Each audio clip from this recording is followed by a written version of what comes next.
everybody, this is GGB Coast Peppers. We're going to be going over Saturday's games.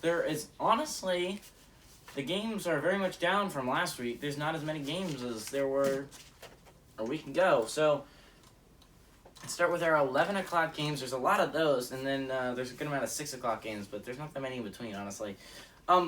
We have our first 11 o'clock game, which is number 6 Oklahoma versus number 21 Texas. Oklahoma favored by 3 points on ABC. The interesting thing about Oklahoma is right now 5-0. In those 5 games, Oklahoma has covered in exactly one of them against Western Carolina. That is it. Tulane covered with a 40-35 loss. Nebraska covered with a 23-16 loss. West Virginia covered with a 16-13 loss. And Kansas State last week covered with a 37-31 loss. Outside of Western Carolina, all the games have been 1 possessions.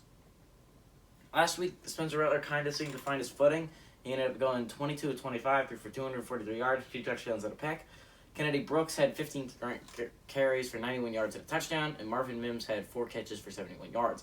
Texas, on the other hand, has been an interesting team since that Arkansas game. Obviously, they started out the season with a 38-18 win over number 23 UL Lafayette, and then obviously had the heartbreaker 40-21 loss at Arkansas. But ever since they put Casey Thompson at quarterback, they had a 58-0 win over Rice, 70-35 win over Texas Tech, and a 32-27 win last week at TCU. But obviously, this is the biggest game of Casey Thompson's young career. Casey Thompson didn't honestly have a phenomenal game last week. Only went 12-22 for 142 yards, a touchdown, and a pick. Bijan Robinson, on the other hand, has proved to be one of the best backs in the entire NCAA right now. This man had 35 carries for 216 yards last week and 2 touchdowns. Now, to be fair, that was against a TCU defense that is known for giving up the run. SMU learned that a couple weeks ago when they played them. But on the other hand, Bijan Robinson also looked amazing throughout the entire year. So, outside of the Arkansas game, which everyone had a bad game during, Jordan Whittington ended up leading the team in receptions with 3 receptions for 79 yards and a touchdown. So out of this game long before, Oklahoma's all-time 49-62 against Texas. So Texas obviously has been the better team. But recently Oklahoma's been the better team. Last 3 games have gone to Oklahoma ever since Texas upset them in the regular season. Then Oklahoma beat them in the Big 12 championship. Then the year after that and the year after that, Oklahoma beat them both times. But last year's game was really interesting. I think it was like quadruple overtime or something like that. It was a great, phenomenal game, but a lot of that was Sam Ehlinger.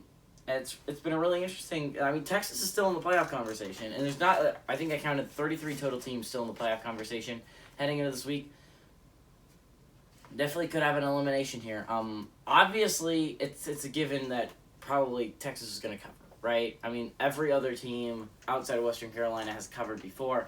It's only a 3-point spread, but for some reason, Texas is going to cover. But I think Texas is going to win. I think Texas is a good team. I think Oklahoma has been eking it out every single week. And I think eventually they're going to lose one.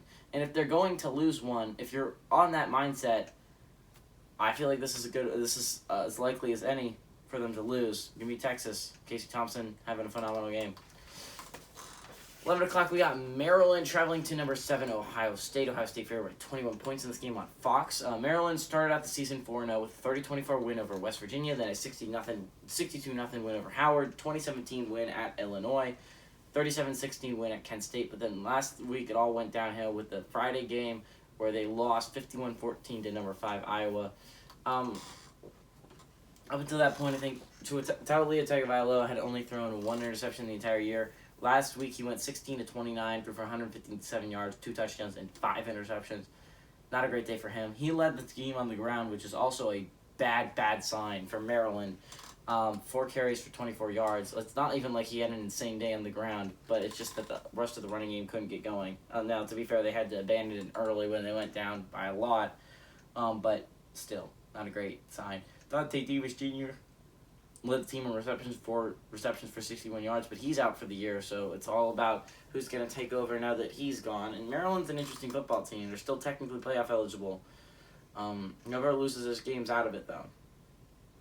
Now you look at Ohio State, on the other hand, has been phenomenal since losing to Oregon. I feel like it's a wake-up call for them. They had a 45-31 win at Minnesota. They had obviously the second week lost 35-28 against number 12 Oregon. Then they had the 41-20 win against Tulsa. But that game was a lot closer than that final score indicates. It was a 7-point game in the fourth. Then they had a 59-7 win over Akron, and then last week they put together, in my opinion, their best performance with a 52-13 win at Rutgers. C.J. Stroud last week went 17-23, threw for 330 yards, 5 touchdowns, no interceptions. Travion Henderson had 8 carries for 71 yards. Again, not an insane day on the ground for Henderson, but still proving that he is a very good running back. And a touchdown, and then Chris Olave obviously had an insane day through the air. 5 catches, 119 yards, 2 touchdowns. Maryland's 0-6 against Ohio State all time. Obviously, if you're a Maryland Terrapin fan, you want to... Now, the closest the game was in 2018, where Ohio State won by 1 point when Maryland went for 2 to get the win, and unfortunately did not get it. 2018, who went to the playoffs in 2018? 2019...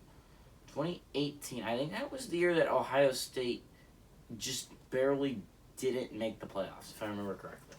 Yeah, that's what happened. I'm pretty sure. Yeah.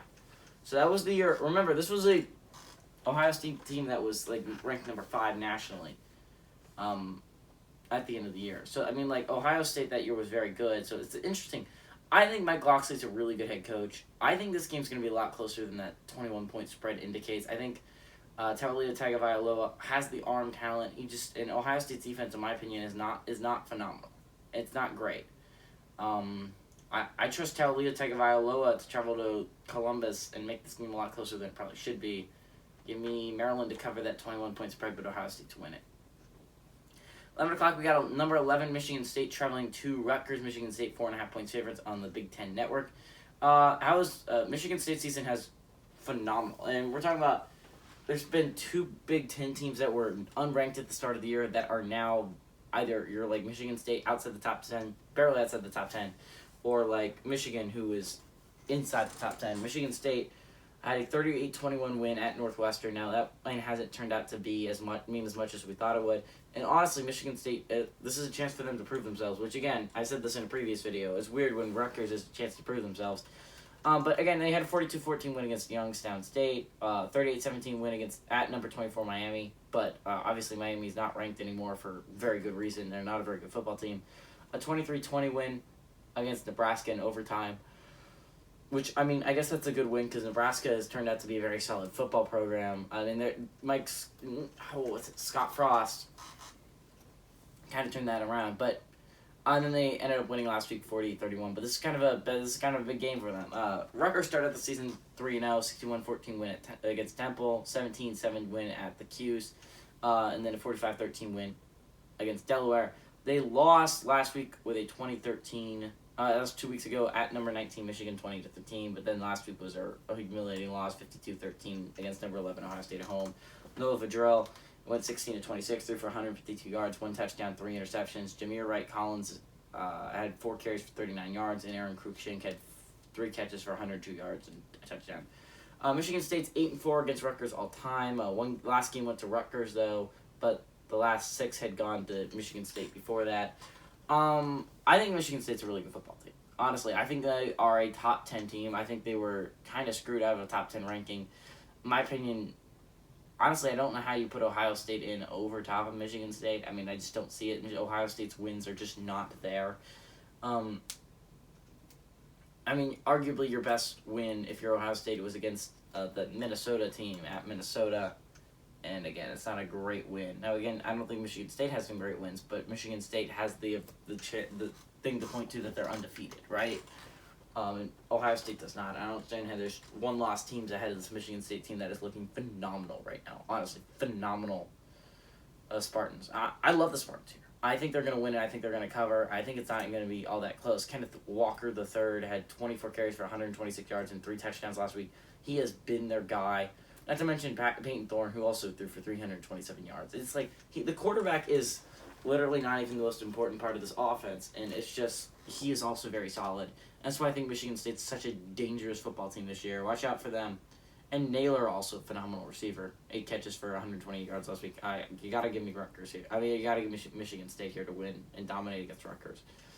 11 o'clock, we got number 13, Arkansas traveling to number 17, Ole Miss. Ole Miss favorite by 5 points on ESPN. Now, These are both teams coming off bad losses last week.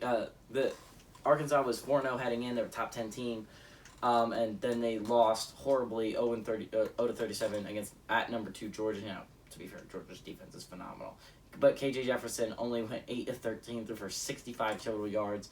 A.J. Green only had 6 carries for 28 total yards, and their leading receiver only had 1 catch for 22 yards. You look at Ole Miss; they were kind of embarrassed against number 1 Alabama, 42-21, but the 21 points came late. They were really, I think, shut out in the first half. It was a very much a drubbing on the on the Tide's part. Matt Corral only went 21-29, threw for 213 yards and a touchdown. Henry Parrish Jr. had 11 carries for 47 yards, and Chase Rogers had 3 catches for 53 yards and a touchdown.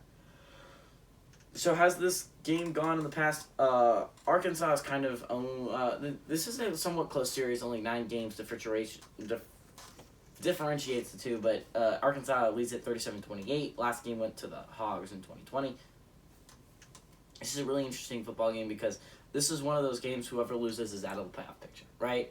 If you keep winning, honestly, I don't know how you blame Arkansas or how you blame Ole Miss for losing to Alabama. I feel like the path to the playoffs is a little bit more complicated for Arkansas, simply because you had to play to Georgia on the other side, which means you still draw Alabama on this side, which means you could it's just easy to get those 2 losses there. Ole Miss doesn't draw anyone that difficult from the other side. They just got to go undefeated on this side, and then you have at least an argument to be made if you're Ole Miss. Same argument last year. Texas A&M. They didn't make it in. You can hope you make it in. Honestly, Ole Miss, in my opinion, has the better football team. I think Lane Kiffin is a very good head coach. I honestly love Lane Kiffin a lot. I like the Rebels here. 11 o'clock, we got West Virginia traveling to Baylor. Baylor favored by 2.5 points on FS1. West Virginia has had a weird season, honestly. They have 3-1. They're a 2-3 football team, but you had a 30-24 loss at Maryland. You have a 16-13 win at a loss at number 4 Oklahoma, and a 23-20 loss against Texas Tech last week. If certain things fall your way, honestly, 4 of their 5 games have been 1 possession, so they've only won 1 of those, and that was 27-21 against number 15 Virginia Tech, and honestly, they could have easily lost that one as well. So West Virginia team that is they've barely lost so many times. It's a way better team than their record indicates. Last week, Jarrett Doge went 25-33 for 318 yards and a touchdown. Letty Brown only had 17 carries for 57 yards and a touchdown, and Isaiah Esdale had 6 catches for 173 yards and a touchdown. Insanity. Baylor started out 4-0, right? They ended up having a 29-20 win at Texas. 66-7 win against Texas Southern. 45-7 win at Kansas, and a 31-29 win against number 14 Iowa State. Then last week it all came to end reality. Into the top 25, and then you lose 24-14 at number 19 Oklahoma State. Oklahoma State does look very good, though. Jerry Bohannon obviously had a not great game. Went 13-27, threw for 173 yards.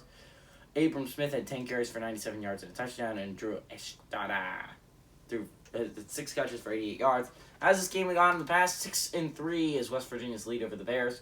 Last game went to West Virginia, but the last 4, the 4 before that, West Virginia. Last 4 or 5, West Virginia, 1 possession game. Okay, I get it. West Virginia's won 4 or 5, but all of them have been 1 possession, so this makes it for a very, very good football game. I think the Bears are the better football team. Although I don't know, West Virginia's looked very good. I think this is going to be a really good football game. There's a reason the spread's only at 2.5 points, but Baylor's playoff eligible. I think West Virginia's going to travel into Baylor. Honestly, if I switch my pick, I think West Virginia's a better team than Baylor. I think the schedule just worked out better for Baylor to go 4-0, and West Virginia drew an absolute atrocious schedule, and I think West Virginia's a better football team. I think West Virginia's going to travel to Baylor and beat them. At 2:30, we got number 2 Georgia traveling to number 18 Auburn. Georgia favored by 15 points on CBS. Georgia's obviously had a very good season. Last 2 weeks, their opponents have scored 0 points on them. I think, if I remember correctly, South Carolina is the only team to have scored an offensive touchdown against them. That is insane. UAB's touchdown, I believe, came defensively. So, yeah, I think South Carolina is the only team to have scored an offensive touchdown on this defense, which is crazy just to think about.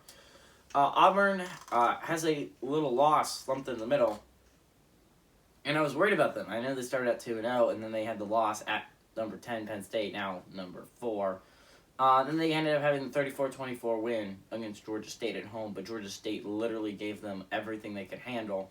And that, while it seems like Auburn won by a lot of points, they had to score a game-winning touchdown with less than a minute remaining. It's just really...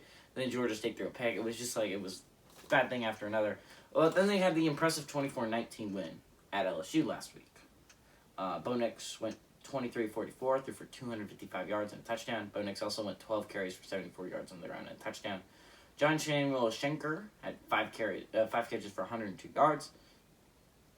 Georgia leads the series 61-56 all time, but this was at one point 57-56, almost a tied series. But then Georgia won the next 4 games, and the 4-game Georgia win streak, and the last 7 of 8 have also gone Georgia's way. So this is one that Georgia's dominated recently. But this is a Georgia team that might not have JT Daniels. And I understand how it didn't really come into effect against Arkansas, but in my opinion, Auburn's a very much a better team than Arkansas. I believe Bo Nix is a very decent passer. I don't know. This is an interesting thing because TJ Finley's also right there on the bench, and he's waiting if Bo Nix starts making mistakes. Like, you can't make mistakes if you're Bo Nix. I think this is an interesting game. I think without the quarterback, I don't think Bo Nix makes horrible decisions. I just don't think he has the arm strength. I think I'm going to go with it. I'm going to pick an upset here. If JT Daniels is not healthy, I think Auburn gets this at home. I think they're going to win this football game if JT Daniels is not healthy. 2:30, we got Boise State traveling to number 10 BYU. Hank Bachmeier last week went 34-47, threw for 385 yards, 4 touchdowns, and a pick. In a game they ended up losing by 10 points still. It just shows you that really the only way for the Boise State to win, they need to put up an insane amount of points. You look at the lowest scoring game was a 20. They lost by, they had only scored 20 points in a game. That is insane, honestly. That's like what I expect out of Penn State in a game is about 20 points. And the fact is that's the lowest amount they've scored. They scored 31 against UCF, 54 against UTEP, 27 against Utah State, and then 31 last week against Nevada.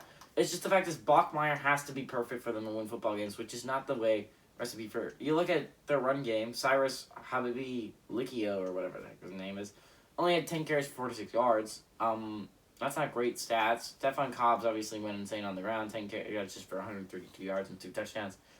BYU, on the other hand, has been a very, very good football team. They were able to eke by Arizona earlier, which has aged oddly poorly. At the beginning of the year, we're probably thinking that BYU wasn't going to be a very good team with Zach Wilson leaving, but Baylor Romney has kind of stepped into the role. Now, again, he's not a world breaker, but he does what he needs to do because Tyler Algier had 22 carries for 218 yards and 3 touchdowns last week, and that man is an absolute god on the ground. Now, Boise State leads the series 7-4 all time, but the last 2 games have gone to BYU. But BYU has never had a winning streak longer than 2 in the series. That's the longest they've had it. So it's interesting. And you have Boise State, who, they're not out of Mountain West contention, right? They lost 1 game to Nevada, but, come on. This is a Boise State team that is always going to be in the Mountain West conversation. And they're not built great right now, but Bachmeier's a very solid quarterback, which can keep you in any single football game, in my opinion. BYU's favored by 6 points. I think BYU wins this game because they are a top 10 team right now, and they're playing like it. But I think Boise State makes this weirdly close, and I think the Broncos hold on until the very end, until Bachmeier makes a crucial mistake. At 2:30, we got number 19 Wake Forest traveling to Syracuse. Wake Forest favored by 6 points on ESPN2. Wake Forest, actually Syracuse leads the series all time 6-4. Last game went to Wake Forest. So Wake Forest has been one of my surprise teams. Honestly, I don't know if anyone else expected them to be this good, but they are very good right now. Honestly, they are one of the teams you got to think if you're honestly, if you think reasonably, ACC might not get a team in, right? But I mean, like it's still a Power 5 conference. You got to look at it reasonably, and I understand Clemson not being undefeated or having 2 losses is it's really hurts your chances as a conference, right? But you're talking about the deepest this conference has ever been. You have a Wake Forest team that's undefeated and looking awesome with Phil Hartman at quarterback. You have a NC State team that has been dominant on the ground and on defense, been phenomenal. You have a Virginia Tech team that has the possibility of being an elite team if they can get their stuff together. They have a great defense, and their ground game has the chance of being amazing, and Paxton Burmeister is a very good quarterback. You have a one-loss Pitt team with Kenny Pickett. That is a phenomenally good football team right now. And you have a pretty solid Boston College team. I don't know how much you can really trust Boston College, but it's an interesting conference to say the very least. I think Wake Forest should be the favorite. Now, they still have to play Clemson. They still have to play Boston College. And they still have to play NC State. But right now, the way Wake Forest is playing, outside of NC State, I find it difficult Clemson's going to beat them. And I find it difficult to believe that Boston College is going to beat them. I find it very, very difficult to believe that Syracuse is going to beat them after we just watched them lose to Florida State last week, which I understand Florida State had the opportunity of being 3-1 heading into that game, with Wake Forest being the only. But, Syracuse just lost to a team that Wake Forest absolutely dominated. I understand there's not a lot of carryover in college football because a different team could be a different team any given week. Like, Georgia Tech could absolutely destroy UNC and then get clobbered by Pitt the next week. It's kind of. Bad teams normally aren't very. Decent, mediocre teams aren't very consistent. But if we're looking at it from a purely logical perspective, Wake Forest should dominate Syracuse. Now, I understand they could not. That's a possibility, but I just don't see it happening. I think Hartman's too good of a quarterback to let Syracuse stay in this football game. I think Wake Forest drops 40+ in this game, and just that's too much for Syracuse to keep up with. 2:30, we got number 24, SMU, traveling to Navy. SMU is a team that I think should be higher in the top 25, honestly. I honestly do believe that. I think SMU is one of those teams that is going to be underrated until they get their chance to prove themselves. That chance to prove themselves is going to come against Cincinnati. You just have to survive until then. You're traveling to Navy, a team that just took out UCF last week. SMU's favorite at 13.5 points on the CBS Sports Network. SMU is also 9-13 against Navy all time. And Navy has honestly been the better one of these teams when they've played each other. The last game went to SMU, but Navy had won 9 of 11, and they've been dominant. As I said before, they have owned this series. But the Mustangs are just a better football team, at least in my opinion right now. Navy relies a lot on the ground, which honestly is always going to be the case with Navy. But SMU has a very good quarterback in Tanner Mordecai. I think this is an SMU program that's on the uptake. I think they're doing a phenomenal job. Sonny Dykes has proven that you can turn a football program around like that with transfers. You're talking about a quarterback in Shane Buechele who transfers out of Texas and honestly becomes one of my favorite SMU quarterbacks of all time. And goes to the NFL, and he's actually on a practice squad for Kansas City right now. Then I was a little bit worried, right? I was saying, if you look at Memphis is around where I expected SMU to be this year. I mean, it's hard when you lose one of the best quarterbacks your team has ever had. That's what Memphis lost in Brady White, and that's what SMU lost in Shane Buechele. But it's like they didn't even give a beat. You get in Tanner Mordecai, who has been phenomenal, right? I love SMU this year, and I think if we're gonna talk about it from a logical perspective, I think SMU has a chance to make this playoffs, right? Because they have a chance to get a top 5 win over Cincinnati, and the way the Pac-12 and the ACC are playing, they could easily eat each other. And let's say Georgia doesn't enter let's say Auburn beats them, or Kentucky beats them, or Florida beats them, and then Georgia loses to Alabama. Alabama obviously makes it. A Big Ten team's going to make it regardless. I don't know about 2. The Big 12 could easily eat each other. I mean, Oklahoma State are the only 2 undefeateds left. ACC could eat each other. Pac-12 could eat each other. And then we're just looking at it from a logical perspective. Alabama and one Big Ten team is likely. I think it's going to be hard not to put an SMU team in that would be undefeated, a win over Cincinnati. I don't know. I feel like you got to at least give them consideration. I think the Mustangs are very good this year, and I love the Mustangs to dominate this one against the Midshipmen.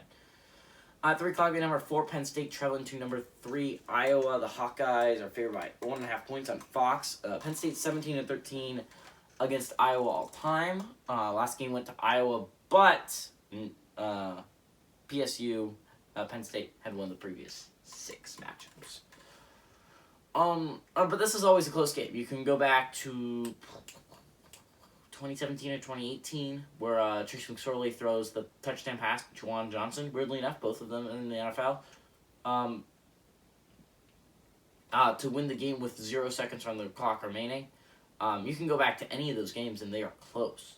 Like, Iowa always gives Penn State a game. Last year, they just dominated Penn State. But this is very much a different Penn State team. I've been saying that for so long, honestly. I picked Penn State to be the most underrated team on that side. I think they're proving it. Now, I understand Michigan and Michigan State have arguably been more underrated, unranked to start the year, both in the top 10. But this was a Penn State team that was like 19th in the country at the beginning of the year, and now they're 4th in the country. Like, this is a Penn State team that is legitimately really good. You look at their quarterback in Sean Clifford. I think he's a very solid quarterback. And I think if you're going to be talking about top quarterbacks in the league, Sean Clifford does not make that many mistakes. He's an accurate passer. He has the cannon of an arm. He does. I just love Sean Clifford. I love him a lot. And I understand I'm probably cursing the kid. But Sean Clifford has been a major reason for Penn State's success this year. The ground game's a little bit concerning if you're a Penn State fan, because the fact is, Noah Cain, like the combination of Noah Cain, Lovett, Devin Ford, I'm forgetting a guy. I don't remember who I'm forgetting, but like a combination of those have not been able to get going on the ground, which is really interesting and concerning. But you have the targets through the air. You have Jahan Dotson. Your offensive line has been able to pass protect, although running blocking has been a little bit an issue for them. Parker Washington is extremely good, and Keandre Lambert-Smith is a good option as well, not to mention the 2 tight ends in Brenton Strange and Theo Johnson. I love Penn State. Honestly, I'm a huge Penn State fan, as many people who know who've been watching the channel. Their defense, not to mention their defense, oh my god, it's so good. But number 3, Iowa, you can say the exact same. You can say almost the exact same thing except for flip it. And instead of Penn State being a really great passing game, Iowa's not a great passing team, but an excellent running game with Goodson. But their defense is also dominant. It's really interesting because I'm interested to see. You have Spencer Petras going against this awesome defense, right? But you have basically Goodson against the defense, right? And then you have Sean Clifford against the defense. Now, Sean Clifford cannot be the Indiana quarterback from 2 years ago, right? Last year. He cannot be that guy. If you throw that many interceptions in this game, you will lose if you're Penn State. But I think Sean Clifford has learned how to take care of the football. Mike Yurcich has really opened up this offense for him. I love Penn State here. I think they're going to travel to Iowa City and pull off the upset. At 3 o'clock, we got Oregon State traveling to the Cougars to play Washington State. Oregon State favored by 3.5 points of the game on the Pac-12 Network. The insane thing is Washington is 55-47 all time. Last 7 games have gone to Washington State. Oregon State, to show you how phenomenal of a job this guy has done in turning around Oregon State. Remember, this was a program that was Arizona at one time, right? This is his program.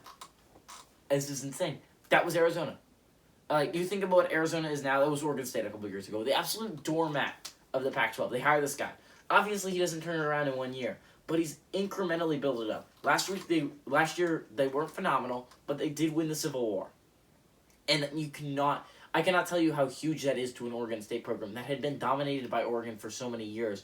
To get a win against Oregon, a team like that. Now, to be fair, I didn't have high expectations of Oregon State this year. You lose Jamar Jefferson, who was one of the best running backs Oregon State has ever had, right? He was so good last year.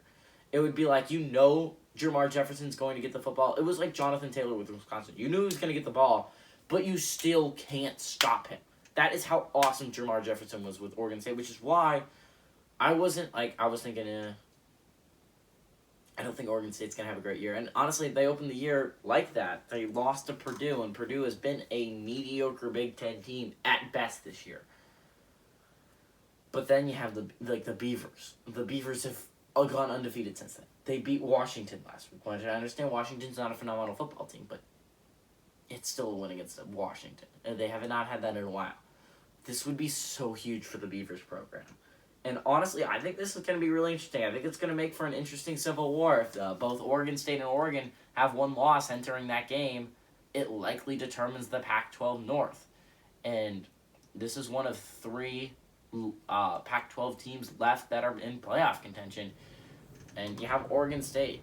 And the Beavers have looked, they've impressed me so far, and I'm going to go with them. I think the Beavers are going to beat the Cougars. 6 o'clock, you got UTSA traveling to Western Kentucky. Western Kentucky somehow favored with 3 points in this game on Stadium TV. UTSA is 0-1 against Western Kentucky all time in 2014. Can someone explain to me how Western Kentucky's favored by 3.5 points? I understand they're a pretty solid football team. The only they only have like 3 losses or something like that, and 3 have come against Army by 3, Indiana by like 2 points, and I guess Michigan State. Michigan State's really good right now. It was dominated by Michigan State. But this is a UTSA team that is literally one of the best in the Conference USA. And honestly, I think you'd make it... I could argue that they shouldn't be underdogs to anyone outside of maybe Marshall or UAB. Honestly, I don't understand. How the heck is the Hilltoppers... Like, I understand. The Hilltoppers are a good football team. But these are the Roadrunners that have run over every single major football team they've come across. Now, to be fair, they haven't come across a lot. They beat Memphis last week. That was a huge one for me. Beating Memphis is huge for your program at UTSA. They also have a win against a Power 5 program in Illinois. Western Kentucky doesn't have that. This is why I love the Roadrunners this year. And I honestly think they should be in the top 25. I say that about almost every single football team, but I think we should kick out a lot. There's a 2-loss team in Florida that should not be in the top 25. But I think this is the Roadrunners' game to win. I think they're going to win it. They're going to travel to Western Kentucky and win. 6 o'clock, we got TCU traveling to Texas Tech. TCU favored by 2 points on ESPN. TCU's 28-32 against Texas Tech, but the last 2 have gone TCU's way. Texas Tech won last week against West Virginia, a game I was not expecting them to win. And if you're looking at it in the Big 12, if you want to know, there are, I think, about 5 playoff-eligible teams. You got 2 undefeated, Oklahoma and Oklahoma State. You got Texas. You got Baylor. Those are your 2 of your one-loss teams, and then you have Texas Tech. Texas Tech is one of those weird teams. Like, obviously, you think Oklahoma has the possibility of making it. Obviously, you think Oklahoma State has the possibility of making it because they're both undefeated. Then you have Texas, and you're talking about Texas. You have an amazing offense. Your defense is somewhat decent. You're talking about Baylor. Baylor has a very good defense and, honestly, can run the ball very effectively, and their quarterback does not make many mistakes. You talk about Texas Tech, talk about an unknown. Tyler Shuck is out. The broken, I think, clavicle, but I'm not positive. So you're onto your backup quarterback. And normally when you have a backup quarterback, in my opinion, you normally lose football games. That's just normally something that happens. Unless you're like Alabama and you're like, okay, my backup quarterback's in, but he's my future anyway, so I don't really care that much. Texas Tech is not a team that is very deep at any position, but quarterback especially. It's just not something that Texas Tech can handle. Which is why I picked West Virginia last week, and that's why I'm picking TCU this week. Max Duggan is a good enough QB that I think he should be able to go on the road and win. This is why TCU is favored by 2. At 6 o'clock, we also got Wyoming traveling to Air Force in one of the most underrated matchups of the week. Air Force favored by 5 points on the CBS Sports Network. Wyoming is 26-29 against Air Force all time, so a very close series. Last game went to Air Force, however. This is an interesting football team. Air Force was a team in my opinion, was one of the best teams heading into the year in the Mountain West. Utah State beat them, but I don't think they've lost since. Wyoming, on the other hand, is one of the most surprising Mountain West teams, in my opinion. Did not expect them to be in the undefeated. I was not expecting, I think week 6 we're on now, to be predicting Wyoming games in week 6. I might have predicting this game because I thought Air Force was going to be really good this year. Did not think I was going to be predicting Wyoming games this late in the year, but here I am. The Cowboys have looked good. They have really looked good. They were able to beat Ball State with Rocky Lombardi, but it's an interesting team because I just don't think Wyoming's as good as Air Force. I think Air Force has the loss to Utah State, and I don't think Utah State has been phenomenal, but I still think this is an Air Force Falcons team that can run the ball very effectively. They play good defense. I find it hard for me not to pick Air Force here. I think Wyoming's going to lose, and I think you're going to end up with only possibly one one Mountain West team that's undefeated. 6:30, we got number 9 Michigan traveling to Nebraska. Michigan only favored by 2.5 points in this game on ABC. Michigan is 5-4 against Nebraska all time. They lost. The last game went to Michigan in 2018. So what's interesting about this matchup is Nebraska's actually turned into one of the better teams on that side. Now, obviously, they're not great. And when I say one of the better teams on that side, the argument is Minnesota, Wisconsin, or Purdue. That's literally the only teams you could argue over them. And literally, Minnesota lost to Bowling Green a couple weeks ago. You have Purdue, which has been mediocre at best. Again, not good. Lost to Minnesota last week. And then you got Wisconsin, who's 1-3 through 4 games, and it's just like, oh my God, Wisconsin. This reason the spread's only 2.5 points. Adrian Martinez has done phenomenal through the air for Nebraska. And you're looking at Michigan. Michigan, through the first 3 games, I think, ran the ball very effectively. They were phenomenal on the ground. Now you look at them. Now you look at their yards per carry. It's not very high. It's like 3 yards per carry, something like that. It's not very high, and the fact is you do not want to rely on Cade McNamara to go and throw the ball and win you football games. That's the problem with Michigan. This is why Michigan, in my opinion, is not a national contender this year. Is to win games in November and December in tough contested matchups, I need a QB I can trust. In Alabama, I got Bryce Young. In Georgia, I got just JT Daniels. In Penn State, I got Sean Clifford. I mean, even in Iowa, I trust Spencer Petras to maybe go down the field and get you a game-winning drive. I don't think that about Cade McNamara. I think if you're forced to throw it, I think Spencer Petras has the arm, and I think he could do it. I don't think any time if I was going to be forced to throw the football. But if they are, I think Spencer Petras can. I don't think that about Cade McNamara. I don't think he's a guy that can go out there and win you a football game single-handedly. Now, he did it against Rutgers 2 years ago, but I think that was a one-time thing. I think this is going to be a weird one. I think Nebraska and Michigan are going to hold it close. I think Michigan's going to win, but barely cover. Like, give me a 3-point win for Michigan on ABC. 6:30, we got number 14 Notre Dame traveling to Virginia Tech. This is a pick'em game, honestly. It makes it really interesting in the ACC network. Notre Dame's 2-1 against Virginia Tech all time. Last 2 have gone to Notre Dame, but I don't know if you remember this. It was a 1-point win for Notre Dame last time, and it was in South Bend. This one's going to be in Blacksburg. I love the Hokies, honestly. I love the Hokies this year, honestly. Thank God. Some teams let me down from that underrated college football teams video. Make it a while back. You can go back and look at it. Some of the predictions have not aged gracefully, like Washington and Colorado being underrated to start the year, or Minnesota being underrated, or what was I thinking? Or Florida State being underrated. I think this is one of those weird picks that ended up being phenomenal. This one aged like a fine wine, outside of the other ones, which aged like a lot of milk. Notre Dame is a team that, in my opinion, is not very good. They've been lucky to escape with wins. You look outside of the Purdue game, which they dominated in every aspect, really. You look at, they barely escaped Florida State. They barely escaped Toledo. And then you look at the Wisconsin game, it's obviously the score very lopsided, but Wisconsin was winning that game in the 4th. It's just the fact is, Graham Mertz just decided, why try and win the football game when I can just throw 5 interceptions? And also Notre Dame's special teams was good. Like, outside of that, they should have lost the Wisconsin game. And then they got proven why they're really frauds. They should not be in the national playoff conversation.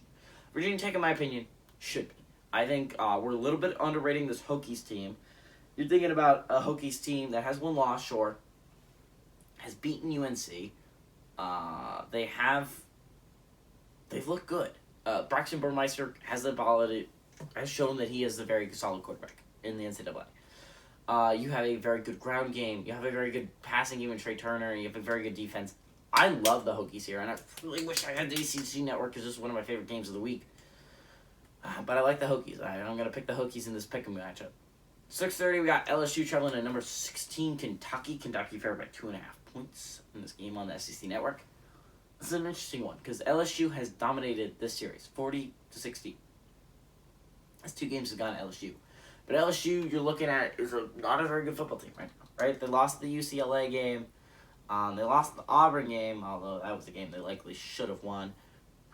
I just don't have a lot of faith in LSU right now. And if you're looking at it, this is a Kentucky team coming off a huge win against Florida. Now, this could be a little bit of a letdown game if you're thinking about it, because it's Kentucky. Honestly, I'm a little bit worried about them in every single game. But this is one of those, again, I was talking about this in the previous video, one of my underrated teams to start the year that has aged like a fine wine. Now, we can see later on in the year, they play Georgia next week, so let's see what happens there. But this is a Kentucky team. Wildcats, you got Will Levis, QB, Chris Rodriguez running the ball. I love this team. Honestly, the offensive line dominated Florida's defensive line. You have a player of Chris Rodriguez's ability, and Will Levis has done a phenomenal job as game manager. That's what he did against Florida. He wasn't going to kill you through the air, and he rarely took shots. And when he took shots, they missed. They missed him a lot of shots he took. But, man, I like Kentucky. I really like Kentucky. I think they're a much better team than LSU right now. I love the way they're running this football team, and I think that game against Georgia is going to be a big one in this game. 7 o'clock, we got number 1 Alabama traveling to Texas A&M. Alabama favored by somehow only 18 points, despite Texas A&M being a 2-loss team with a backup QB. Don't understand that. CBS, if you want to watch it. Alabama's 11-2 all time against Texas A&M. The last 8 have gone Bama's way. I believe one of the only 2 they won was when Johnny Manziel was their quarterback, and it just showed you how much Texas A&M did not win with Kellen Mond at QB, and Kellen Mond was one of the best quarterbacks. Was the best quarterback they've had since Johnny Manziel. He was a second-round pick, for God's sake. Actually, third-round pick, now that I think about it. The only second-round pick was Kyle Trask. But look at Alabama this year. It's just too explosive offensive. Now, they do lose, I think, their number 2 scoring player for, the entire year, and their running back. Their number 2 running back, I think. I'm positive. But Bryce Young has looked really good. What is he, a redshirt freshman? It's insane. He's looked way better than he honestly has any right to. They dominated Ole Miss last week, which honestly that defense is not great. But it shows you of Alabama's awesomeness if they can shut down Matt Corral and that Ole Miss offense. I don't understand anyone ever picking Texas A&M in this matchup. Honestly, I don't understand it at all.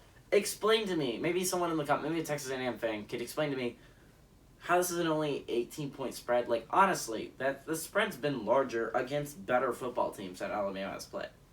It makes no sense. It doesn't make any sense. This is Texas A&M. Maybe with their starting quarterback, they could give them a fight. Their backup quarterback's not shown his ability to score the football. They lost to freaking Mississippi State last week. Explain to me how they're going to give number 1 Alabama a game. I don't get it. Maybe you guys put it in the comment section below. But obviously, I think Alabama's going to win and cover this one. 8 o'clock, last game of the week. We got New Mexico traveling to number 25 San Diego State. San Diego State favored by 19.5 points on FS1. New Mexico is 15-27 all time against San Diego State, and the last 7 games have gone San Diego State's way. San Diego State's one of those interesting teams, in my opinion. A team that, if I had to choose who I thought was going to be undefeated in the Mountain West, now, I would not have chosen San Diego State. Probably would not have chosen Boise State now that I think about it, because I thought they were going to lose to UCF.